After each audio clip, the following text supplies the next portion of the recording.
Part 1. The Modern Midas. There is an ancient legend that says the only paradise is a place you haven't set foot in yet. Think about it. Have you ever craved something to the point of absolute obsession? A car, a house, a career milestone, or even a person you believed would finally complete you. You firmly believe that simply touching it, simply possessing it, would change your life forever.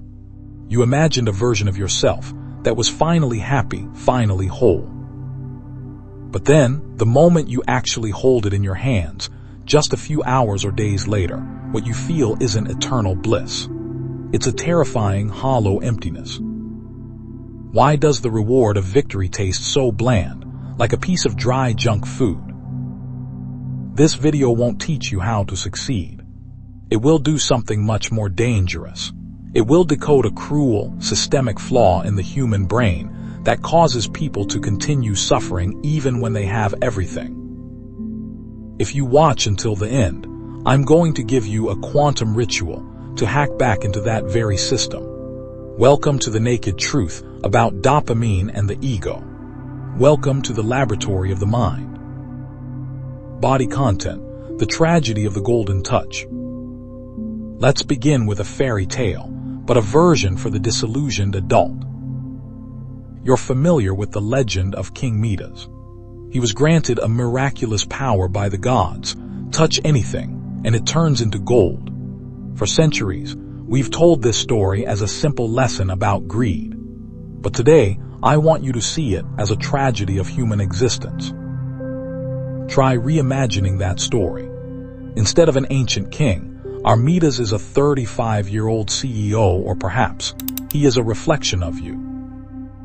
For 10 years of his youth, this man sacrificed everything. He traded sleepless nights for a vision. He missed family meals, postponed friendships, and ignored the sunset, all in pursuit of a single thing he called the dream of gold. In his mind, the destination was a penthouse overlooking the city lights. He convinced himself that the moment he turned the key in that lock, all his anxieties would vanish. He believed that the scent of fresh paint and expensive Italian leather would somehow heal the wounds of his childhood. And then that day finally came. He signed the contract. He held the key. He walked in. For the first 30 minutes, his heart was pounding. His brain was firing off fireworks of dopamine. He touched the walls, the marble countertops, the floor-to-ceiling glass. Everything was perfect, exactly as designed. But then night fell. He found himself standing alone in the middle of a 100-square-meter living room. The city lights below twinkled like thousands of cold stars. He poured a glass of wine, and suddenly a profound, deafening silence settled in. The house was still beautiful, but it no longer shone. It was just bricks, just wood, just inanimate objects that couldn't love him back. The loneliness in his heart could not be filled by square footage. And for the first time, a chilling question echoed in his mind. Is this it? Is this really all there is? He had run away from reality for 10 years just to get to this place, only to find that the destination felt exactly like the starting line. That is the true curse of Midas. He has the gold, but he is starving spiritually in the midst of it. Understanding the arrival fallacy. If this story sounds familiar, congratulations. You are a perfectly normal human being. You are experiencing a psychological phenomenon that experts call the arrival fallacy, also known as achievement depression. This is the most hidden pain of the modern adult. When you are young, you are sad because you lack things. You lack money, status, or love. That sadness is actually bearable because it is fueled by hope. You tell yourself, if I just get that, I'll be okay. But the real crisis happens after 30, or whenever you start to actually get what you wanted. That is when you face the sadness of plenty, the realization that you have the trophy, but you still have the same broken heart. Think back to the last time you bought a new phone.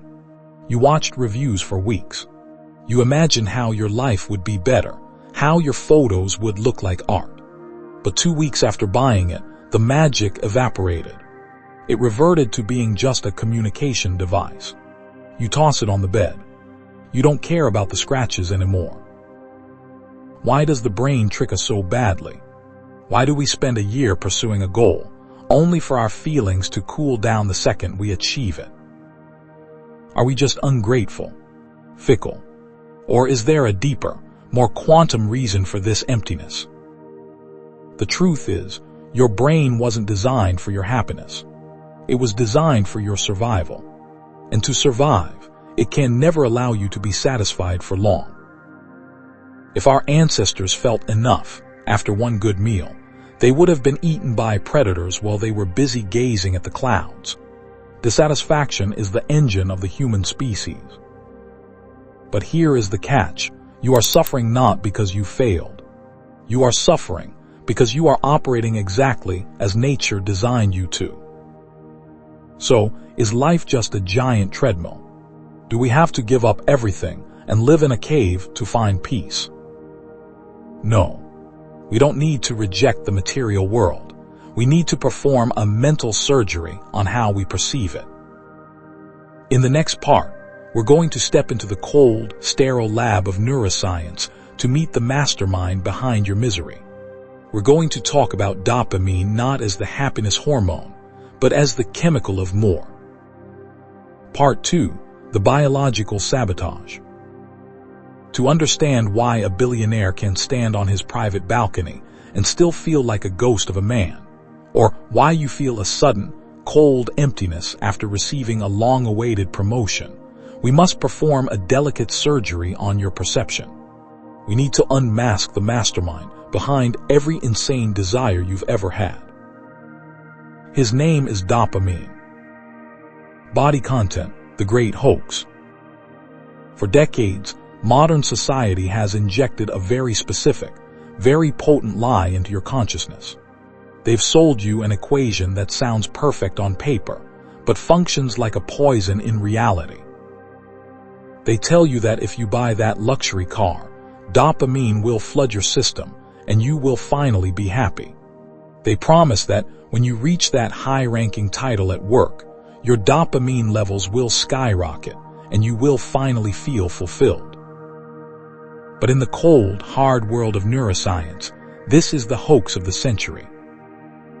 The truth is far more brutal than any marketing campaign. Dopamine is not the chemical of pleasure. It doesn't give a damn about your long-term satisfaction. Dopamine is exclusively the chemical of desire. Its only job is to act as a biological whip, creating the motivation to hunt, to chase, and to crave. The two systems, the mental conflict. Within the labyrinth of your brain, two completely separate systems are locked in a perpetual struggle. The first is the wanting system. This is the undisputed kingdom of dopamine. It is the voice that whispers in your ear at 3 in the morning, telling you to take it, to get it at all costs, promising that the gold is just one step away. This system creates the frantic thrill of the chase, the racing pulse, and the sleepless nights of ambition. The second is the liking system. This realm is governed by opioids and endocannabinoids, your brain's natural sedatives. These are the rare chemicals that actually bring peace, genuine satisfaction, and the ability to enjoy the present moment. Here is the ultimate tragedy of being human. These two systems do not always work together. In fact, they often exist in total isolation. You can want something to the point of absolute madness, while your liking system has long since been strangled to death. Look at a gambling addict standing at a slot machine. They aren't smiling. They aren't experiencing joy. They are stressed, trembling, and deeply miserable. And yet they cannot stop. Why? Because dopamine is still raging inside them, promising a next time that will never actually satisfy the soul. Reward prediction error, the math of misery. Why does the fire of excitement turn into cold ash the very second you achieve your goal? The answer lies in a biological trap called reward prediction error. Your brain is a machine that is constantly trying to predict the future. Think of the dopamine formula as a simple, cruel subtraction of the spirit. Dopamine is equal to the actual reality you experience minus the expected reality you imagined. Before you bought that new house, you possessed nothing, yet your expectations were soaring at 100%. The vast gap between what was missing and what you hoped to achieve created a massive dopamine surge. It gave you the fuel to work 80 hours a week. It made you feel vibrantly alive during the struggle because you were living in the potential. But the moment you hold those keys in your hand, the actual reality now perfectly matches your expected reality. When you subtract 100 from 100, the result is a perfect, hollow zero. The surprise is gone. The prediction is over. Your brain's ancient operating system issues a cold command: task completed, cut the power, reset to baseline. That, my friend, is where the void comes from. It isn't a sign that you are ungrateful or broken. It is a biological reset. The house is still magnificent, but your brain has stopped predicting a miracle. And when the prediction stops, the dopamine evaporates like water on a desert stone. The ancestors' curse. You might ask yourself, why? Why would nature design such a heartless system? To find the answer, we have to travel 200,000 years back to the African grasslands. Imagine a prehistoric man who hunts a deer, eats his fill, and is allowed by his brain to feel perfectly content forever. He lies in the tall grass, watching the clouds, believing that life is enough. Within a week, he is either dead from starvation because he lacked the drive to hunt again, or he is eaten by a predator because he was too relaxed to stay alert. Now, look at the man who survived. He eats his fill, but just a few hours later, his brain cuts off the pleasure. It injects a sense of unease, a feeling that something is missing. This unpleasant tension forces him to get up, sharpen his spear, and secure his future. We are not the descendants of the happy man. We are the children of the dissatisfied. We are biologically programmed to never feel enough. Your emptiness is not a flaw in your character. It is a core survival feature that kept our species alive. Nature does not care if you are happy. It only cares that you keep running. But what happens when this ancient survival drive is dropped into a modern world of infinite material gold? It becomes a cage, a treadmill where we run frantically every day, only to find ourselves standing still in the exact same place of soul-crushing boredom. Part 3. The Quantum Collapse. The Open Loop. We have looked at the biological traps of dopamine, but now we must go deeper. We must step out of the biology lab and enter the strange, shimmering world of quantum physics. Because the emptiness you feel isn't just happening in your brain, it's a fundamental law of the universe itself.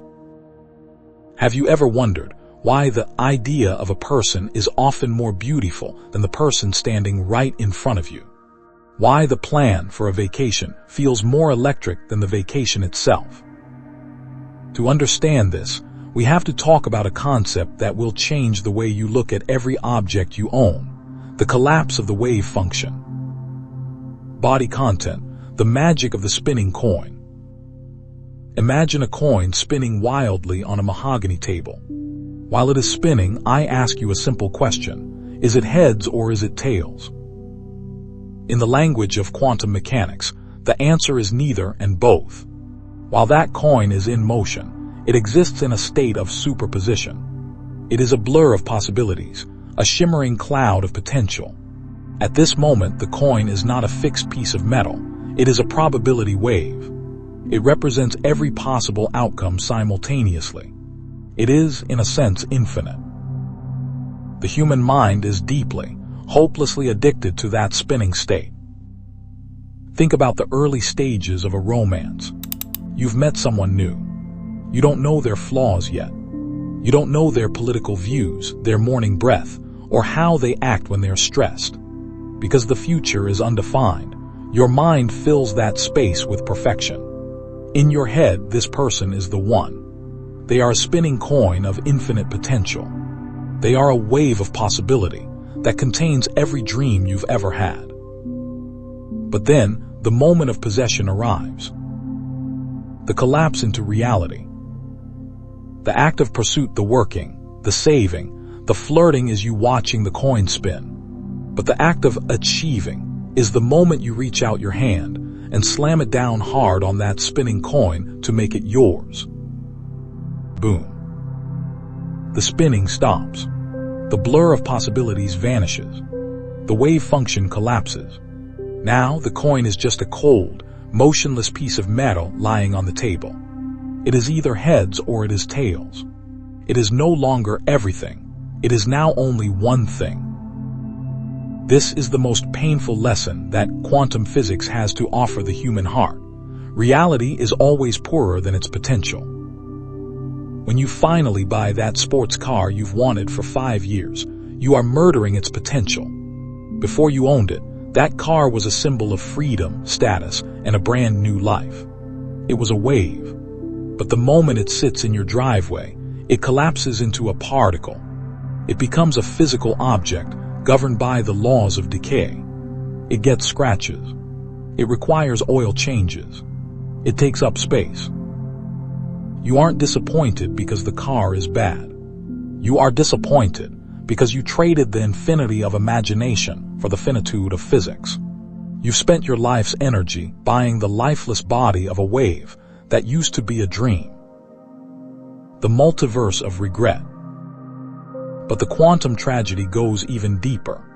Why do we feel regret even when we choose something good? Imagine your life as a giant quantum tree with billions of branches. Each branch represents a different version of you. There is a version where you married your high school sweetheart. There is a version where you moved to a foreign country and became an artist. There is a version where you never left your hometown. When you are standing at a crossroads, all those versions of you coexist in the quantum field. You feel rich with potential. But the moment you say, "I choose this path," you are committing an act of mass slaughter. To realize one single branch of reality, you must cut off and kill every other branch. To be someone, you have to accept that you are no longer everyone else. The emptiness you feel after achieving a goal is actually a form of spiritual mourning. You are mourning the versions of yourself that you just killed to make this one reality possible. The ego looks at the one branch you have, which is imperfect and dusty, and compares it to the trillions of ghost branches that were shimmering with perfection. It concludes that you made the wrong choice. It tells you that if you had chosen the other branch, you would be happy. But that is the ultimate quantum lie. Because no matter which branch you step onto, the moment your feet touch the wood, the wave function will collapse, and that branch too will become ordinary, finite, and flawed. The curse of the fixed frame.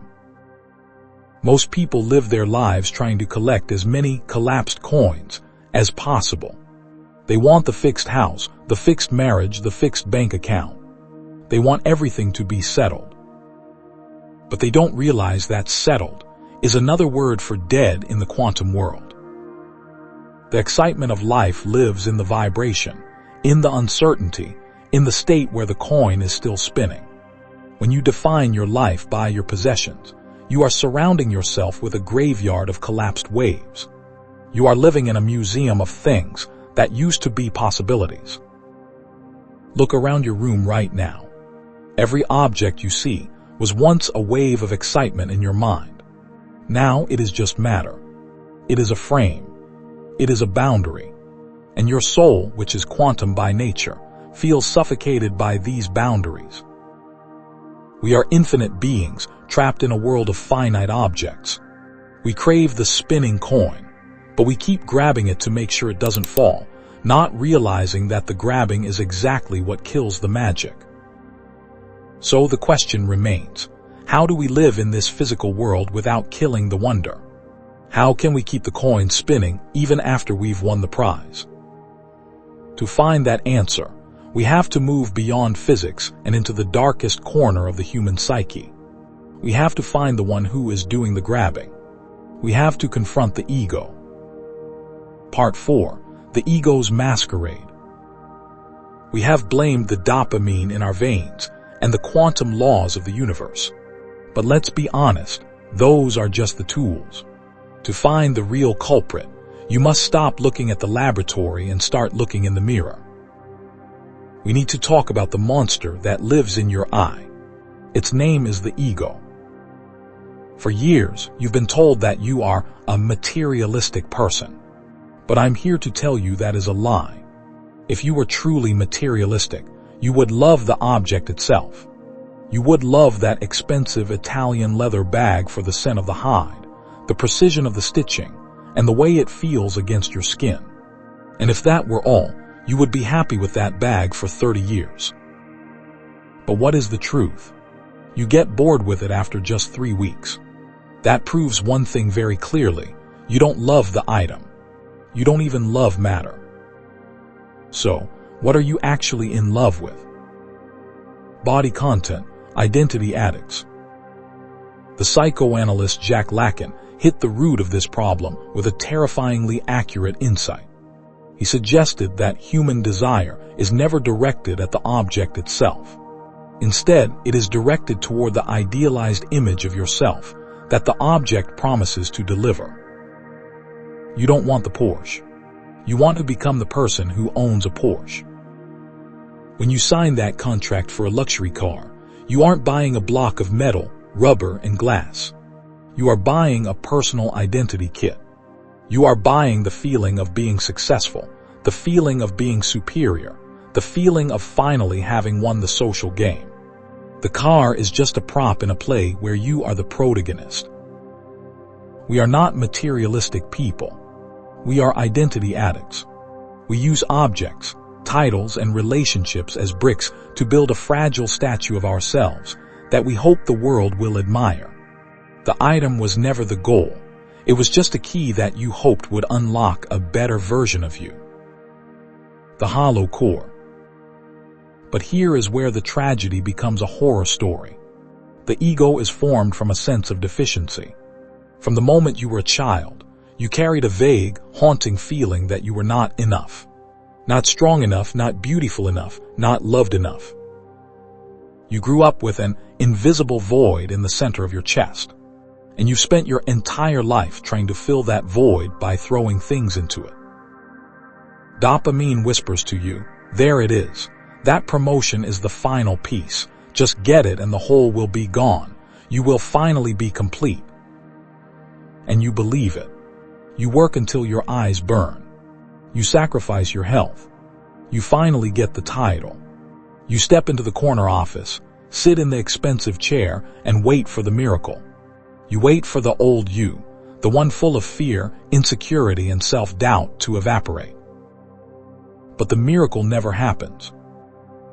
You sit there, surrounded by mahogany and glass, and you realize with a cold shiver that you are still the same person. The ego sitting in the luxury office still carries the same childhood wounds, the same fears, the same emptiness. The car, the house, the title, none of them have the power to change your psychological structure. It's like being given a dry cracker when you are dying of thirst. No matter how expensive the cracker is, it won't quench your thirst. It might even make it worse. The shark principle. When the ego realizes the new possession hasn't filled the void, what does it do? Does it admit it was wrong? No. The ego is a sophisticated, pathological liar. It leans down and whispers, it wasn't the Porsche. That was too common. It needs to be the Ferrari. Or it changes the target entirely. It's not the money. It's the spiritual enlightenment. You need that expensive yoga retreat in Bali to find yourself. The cycle begins again. You discard the old because it has been stripped bare of its magic. You hunt the new because it still holds a mystery. You aren't looking for an object. You are looking for hope. The hope that this time will be different. This time, you will finally arrive. This is the psychological version of reincarnation. You are born into a desire, you die in disappointment, and you are immediately reborn into a new craving. Why the ego hates happiness. Have you ever wondered why you self-sabotage when things are going perfectly? You have a peaceful relationship, a stable job, and good health. And then, for no reason, you pick a fight with your partner or buy something you can't afford. This is because the ego is a problem solver. It only exists as long as there is something to fix, something to chase, or someone to beat. The ego is like a shark. A shark must swim constantly to keep water flowing over its gills, or it sinks and dies. Your ego must crave constantly to maintain its identity. If you were truly, permanently content with what you have, if you woke up and decided you needed absolutely nothing more to prove your value, the ego would experience that as death. Silence is the ego's greatest enemy. Peace is its graveyard. The moment you touch true happiness, your ego injects a dose of boredom or anxiety into your mind. It shatters your peace not because it wants you to suffer, but because it needs to stay alive. It would rather have you miserable and striving than peaceful and gone. Your unhappiness is the lifeblood of your ego. It thrives on the drama of not being there yet. The illusion of the user. So, who is this demanding, never satisfied entity? Ancient wisdom calls it anatta, or non-self. Modern neuroscience calls it the user illusion. The truth is, there is no solid ego sitting in your brain. It is just a process, a continuous stream of thoughts, memories, and unfulfilled desires swirling like a whirlwind. A whirlwind has no solid core. It only exists as long as the wind is blowing. If the wind of desire stops, the whirlwind disappears. We've spent our lives catering to a ghost. We buy jewelry for a shadow. We build empires for a whirlwind. And we wonder why we feel empty. You cannot satisfy an illusion. The more you feed it, the hungrier it gets. The more you pamper it, the more demanding it becomes. Awakening begins the moment you realize this is all a joke. You realize that the emptiness you feel isn't a sign that you lack a house or a car. It is a sign that you are being deceived by a mind virus that thrives on your dissatisfaction. But if we are not the ego, who are we? And how do we stop the wind from blowing? In the next part, we will explore the curse of being special and how to find the ultimate freedom in being absolutely ordinary. Part 5. The tragedy of being special. Modern society has injected a very potent, silent poison into our collective consciousness. It tells you from the moment you can speak, you were born to do great things. You are a limited edition. Never settle for mediocrity. It sounds inspiring, doesn't it? It's the fuel of every graduation speech and every luxury brand advertisement. But if we look deeper through the quantum lens of the mind, we see that this isn't a blessing. It is a curse that turns your life into an endless, exhausting race to prove that you are not ordinary. Body content, the prison of the limited edition. We have become terrified of ordinariness. We fear being just an office worker, just a stay-at-home parent, or just a person living a quiet, anonymous life. We view obscurity as a form of death. This fear is the primary engine of the ego. To the ego, being ordinary is equivalent to non-existence. If you aren't standing out, if you aren't being admired, if you aren't more than the person next to you, then who are you?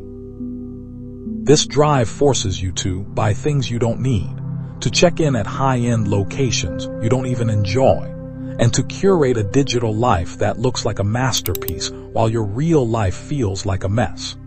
But stop and look straight at the cold truth. What is the price of being special? The price is a life of permanent performance.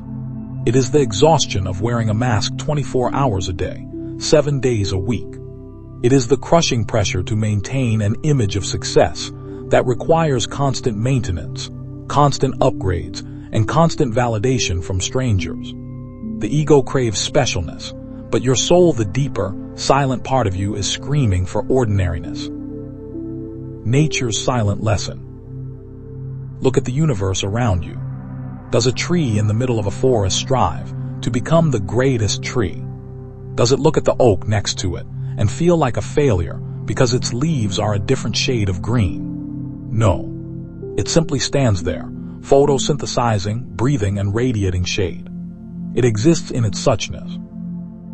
Does a cloud in the sky try to fly in a limited edition formation to impress the birds? No.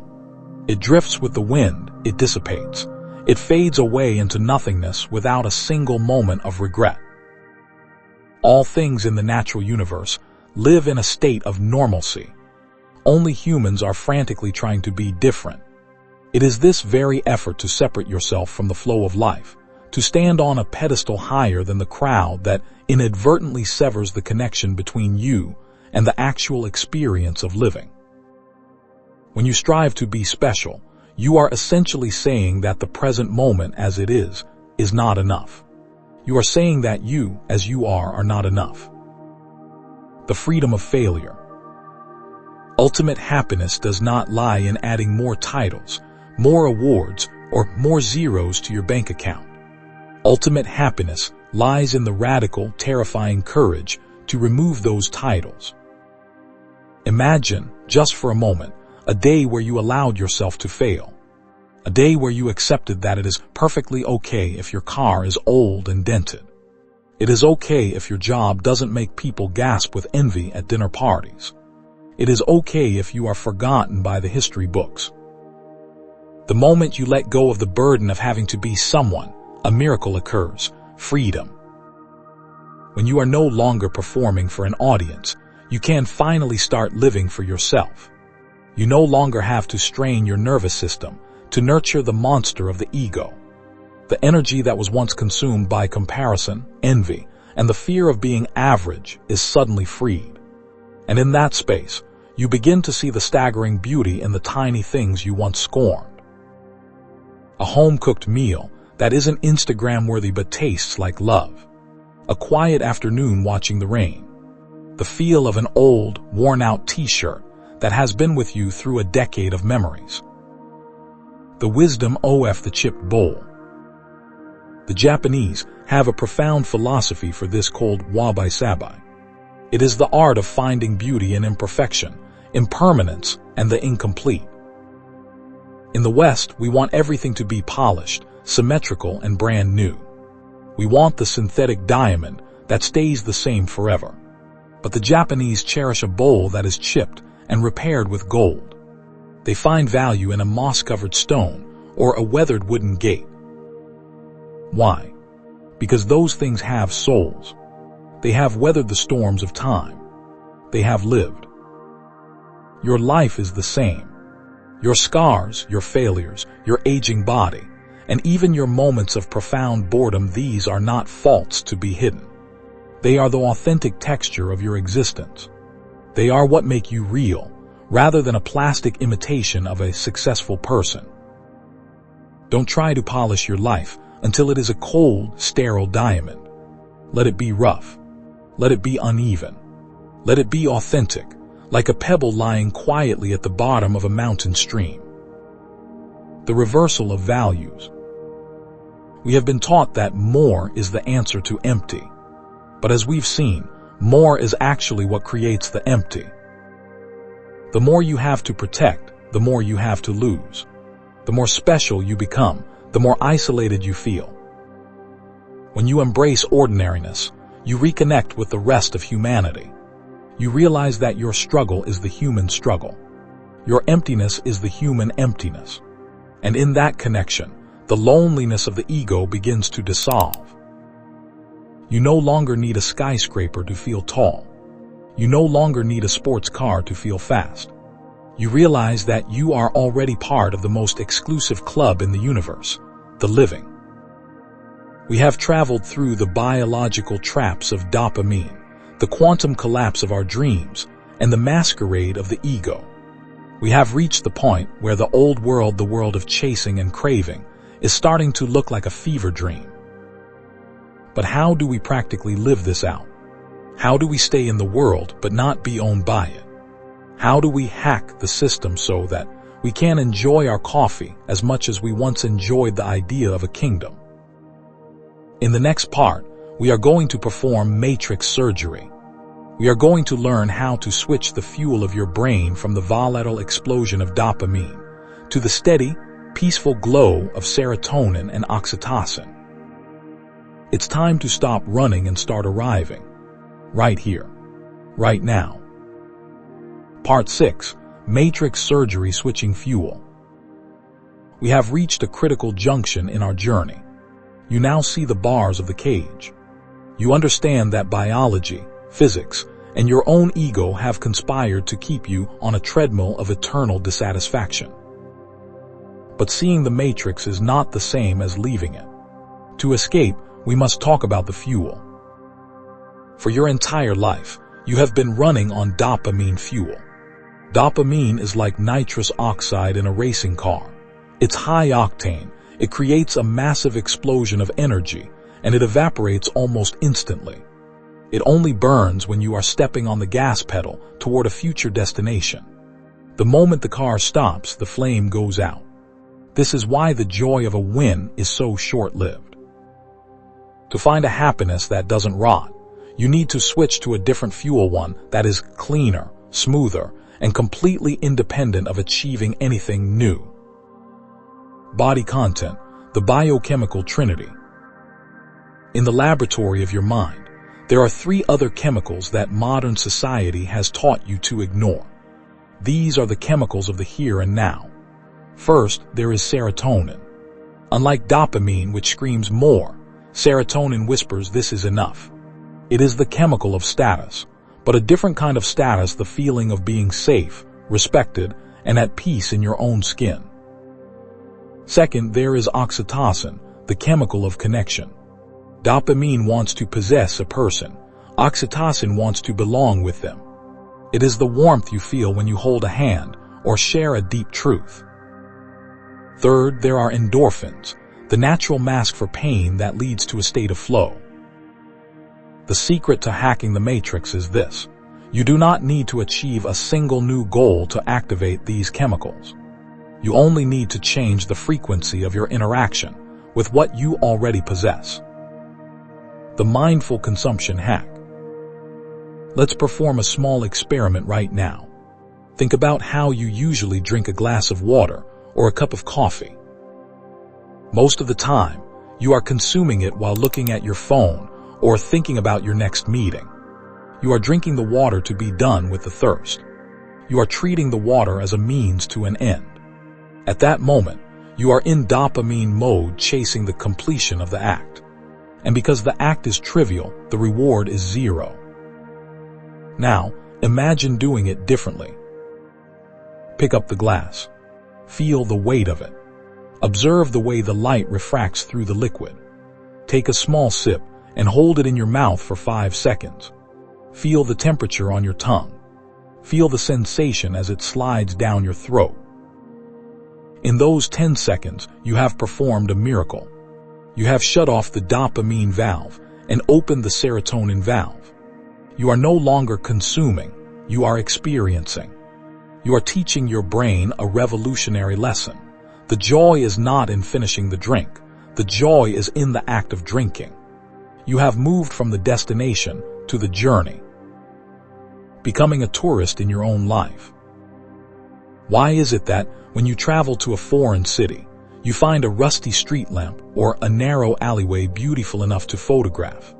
Yet, the street lamp in front of your own house is trash.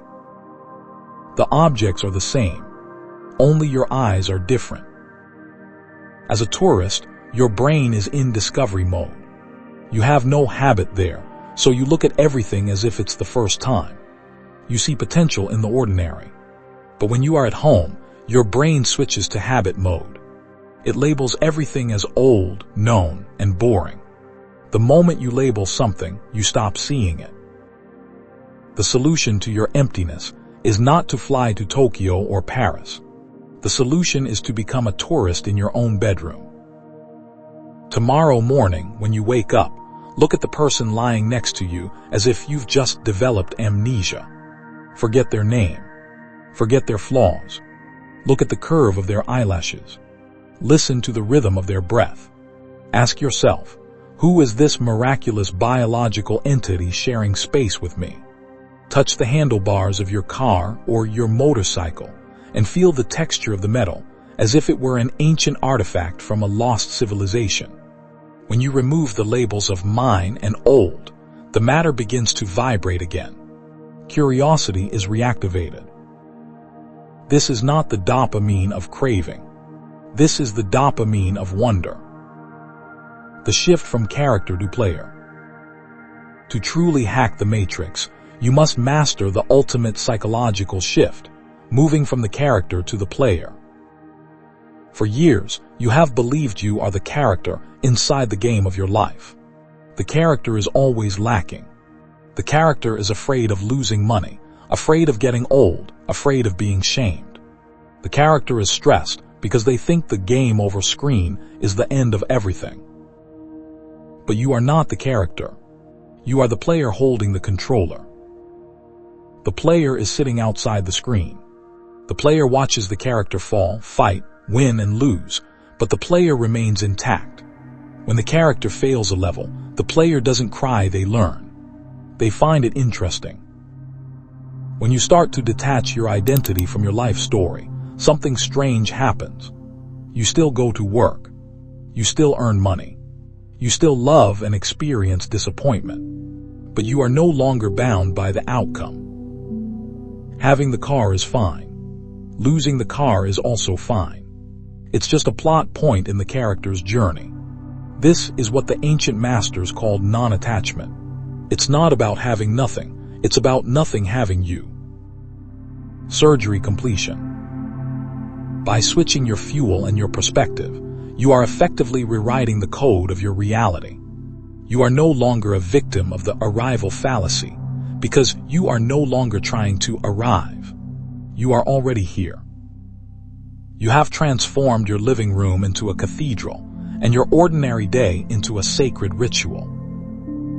But we aren't done. To make this change permanent, we need to ground it in a physical practice. We need a way to look at the world through quantum eyes every single day. In the next part, I will guide you through the quantum ritual. 4 steps to deconstruct reality and find the sacred in the mundane. This is the moment where we stop talking and start waking up. Part 7, the quantum ritual. We have spent this journey deconstructing the lies of the ego and the traps of biology. But knowledge without practice is just more mental noise, another form of dopamine for the intellect. To truly break the matrix, you must experience the shift in your own nervous system. I want you to perform this ritual with me right now. Or if you are driving or busy, commit these steps to your memory to perform the moment you are alone. This is the quantum deconstruction technique. It is a 4-step process designed to revive the dead world around you and reclaim the wonder you lost in childhood. Step 1. The choice of the mundane. First, I want you to choose a dead object. Look around the room you are in. Find something so familiar that it has become invisible. It could be your old smartphone with its cracked screen. It could be a chipped ceramic mug on your desk. It could even be your own hand, or the hand of the person sitting next to you. These things in your current state of mind are dead. They have been frozen by the ice of habit. Your brain has filed them away under the category of known things. Because you think you know them, you no longer look at them. And because you no longer look at them, they cannot provide you with joy. Pick up that object. Hold it. Feel its weight. We are about to bring it back to life. Step 2. The murder of the label. Now, stare at the object. In your mind, the name will immediately pop up. Phone, mug, hand. These are labels. Labels are the brain's way of compressing data to save energy. When you label something, you stop observing it. The label is a blindfold. It is a digital shortcut that prevents you from seeing the actual reality. I want you to murder the label. Look at the object and tell yourself, this is not a phone. Forget that word exists. Erase it from your internal dictionary. Look at it like a newborn baby who has not yet learned a single word of language. Don't name its parts. Don't think about its price or its function. Just observe. Look at the way the light reflects off the surface. See the tiny scratches, the microscopic dust, the unevenness of the color. Maintain this focus for 60 seconds. In psychology, this is called threshold saturation. When you look at a form without naming it for long enough, the name loses its meaning. The thing begins to detach itself from its mundane identity. You stop seeing a mug and start seeing a symphony of shapes, light, and shadows. The miracle hasn't happened because the object changed. It happened because you finally took off the blindfold of habit. Step 3. Activating quantum vision. Now, use your imagination, the most powerful simulation tool in the universe. Look deep inside that object, through its physical shell. Science tells us that matter is an illusion. This object feels solid, but that is a lie told by your fingertips. If you were to magnify this object 1 billion times, you would see that it is 99.99% empty space. Imagine the atoms inside. See them as a vast, shimmering cloud of energy oscillating at a frequency so high it appears still. It is a frantic dance of electrons spinning at the speed of light. Think about the history of these atoms. The carbon, the silicon, the iron in that object, they weren't made in a factory. They were forged billions of years ago in the heart of a dying star. Trillions of stardust particles traveled millions of light years through the cold vacuum of space, through supernova explosions and planetary collisions, only to condense right here, in this specific form at this specific moment, just to serve you. It is a miracle of probability. The odds of these specific atoms arranging themselves into this specific object for you to hold are almost zero. And yet here it is. When you see through quantum eyes, you realize that nothing is ordinary. Everything is vibrating. Everything is a piece of the sun sitting on your desk. Why would you feel bored in the presence of a cosmic miracle? Boredom is merely a blindness of the soul. Step 4. The loss experiment memento mori. To get the final surge of gratitude, to truly reset your dopamine baseline, we must perform the most difficult step, the loss experiment. This is an ancient Stoic technique. Close your eyes for a moment. Imagine that this is the absolute last time you will ever see this object or this person. Imagine waking up tomorrow morning and they are gone. No trace. No memory. The chair where they used to sit is empty and covered in dust. That nagging habit of theirs that you once hated so much. It's gone. And now you realize you would trade your entire bank account, your house, and your titles just to hear that annoying sound one more time. Push that feeling of loss to its climax. Let the cold fear of absence creep into your heart. Feel the weight of the void where they used to be. Now, open your eyes. The object is still here. The person is still there. They haven't disappeared. You have just been given a second chance by the universe. You have just rediscovered your life. What are you feeling right now? That warmth, that sudden relief, that quiet intensity that is serotonin and oxytocin. That is the feeling of arriving. The rebirth of the present. You don't need a new life to be happy. You just need to lose your current life and find it again in reality. When you perform this ritual enough times, you gain a superpower, the ability to see the sacred in the mundane. You wash the dishes, and you feel the magic of the water and the porcelain. You drive through traffic, and you witness the wonder of thousands of lives flowing together like a river of consciousness. You are no longer the arrogant owner who is disillusioned with his property. You have become the humble observer, a guest at the feast of existence. You realize that happiness isn't about having what you want. It is about wanting what you already have. And the way to want what you have is to see through its quantum nature and its beautiful, terrifying impermanence. You have successfully hacked the system. You have turned a boring Tuesday into a multidimensional experience. But there is one final step, one final realization that connects all the dots from the CEO's penthouse to the spinning coin and the stardust in your hands. It's time to meet the one who has been watching this entire video. It's time for the awakening. Part 8. Awakening the Return of the Player. The final story loop, the redemption of Midas. We began this journey with a tragedy, the story of King Midas, the man who turned his world into a golden graveyard.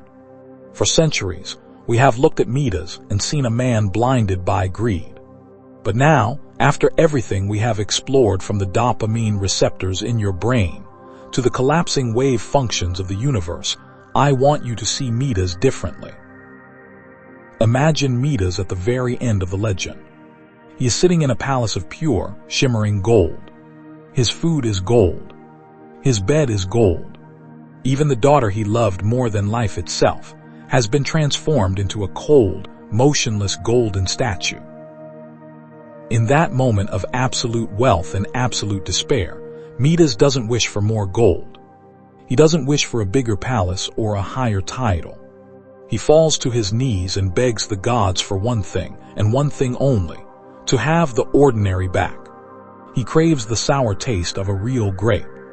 He craves the scratchy feeling of common wool.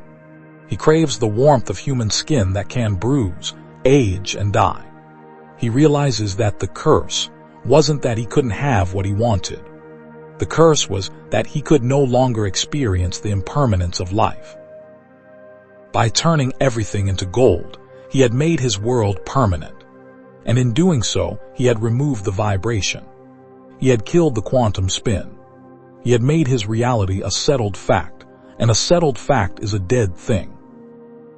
This is the awakening Midas had in his golden prison, and it is the same awakening waiting for you right now, behind the screen. The philosophy of the holy void. All this time, you have been terrified of the void, that hollow feeling in your chest after you achieve a goal. You thought the void was a hole that needed to be filled. You thought it was a sign of failure. But look at it through the lens of quantum files.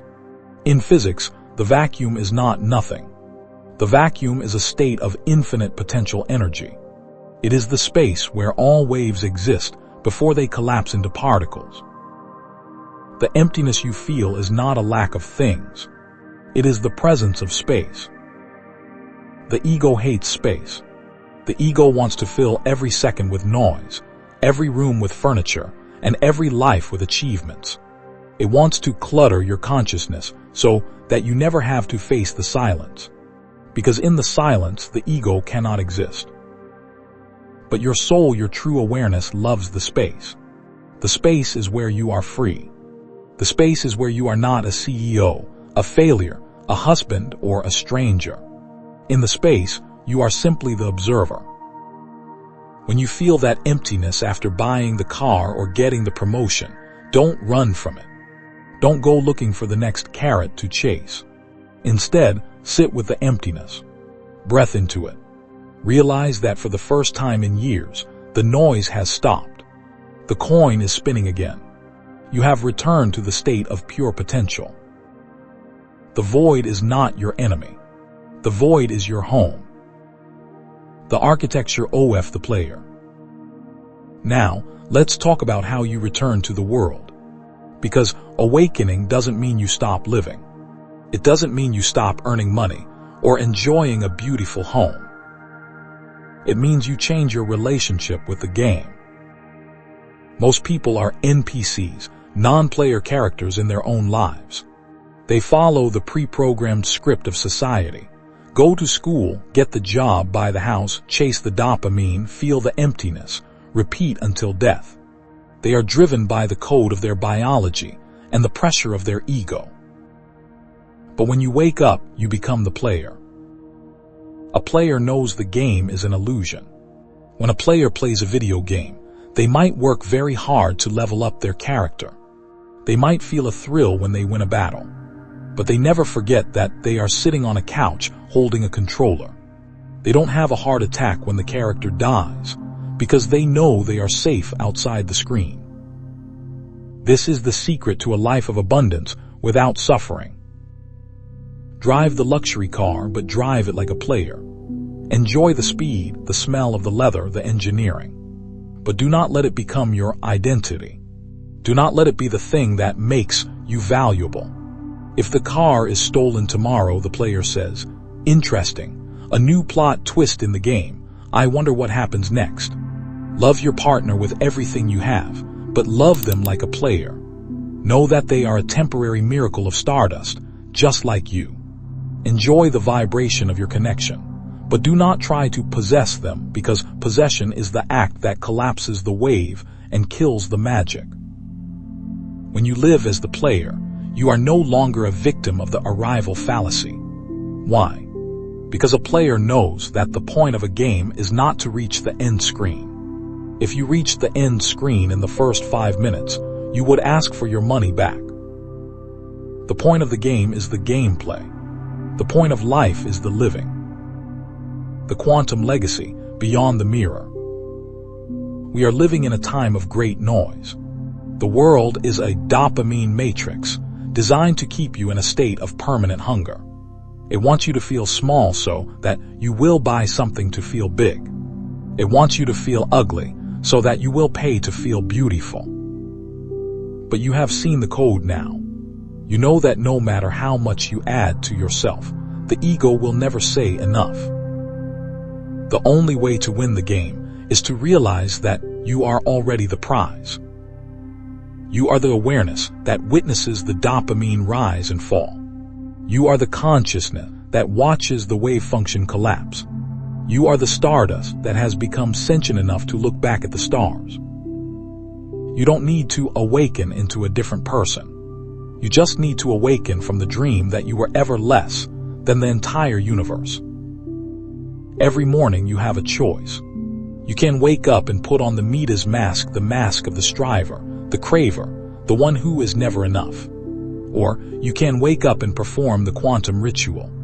You can look at the sun hitting your window and realize that you are witnessing a billion-year-old miracle. You can drink your coffee and feel the heat, the bitterness, and the presence of the moment, realizing that this right here is the paradise Midas would have given his entire kingdom to experience just one more time. The final call, I'm awake. Before the screen goes dark, and before the dopamine of this video fades and your brain starts looking for the next thing to watch, I want to anchor this frequency in your reality. The matrix is strong, and habit is a powerful gravity. Tomorrow, the world will try to pull you back into the race. It will tell you that you are falling behind. It will show you someone else's gold and make you feel empty. When that happens, I want you to remember this phrase. I want you to look at the nearest object, no matter how small, and say to yourself, I have seen your beauty. And then, if you truly feel a crack in the wall of your old perception, I invite you to leave a mark here. Look down at the comments. You will see thousands of others who have traveled this path with you today. Write the words, I'm awake. Let those words be your signature on the contract of your new life. Not a contract of possession, but a contract of presence. By saying, I'm awake, you are telling your ego that its reign of terror is over. You are telling your dopamine receptors that they are no longer the masters of your joy. You are telling the universe that you are finally ready to play the game, truly play it with a free heart and a clear mind. Thank you for giving me an hour of your life. In a world that trades in seconds, your attention is the most valuable currency you possess. I hope you spend the rest of your day not chasing gold, but witnessing the miracle of the lead. This has been Quantum Files Awakening. Don't go back to sleep. The world is too beautiful to miss with closed eyes. Stay curious. Stay quantum. And most importantly, stay here.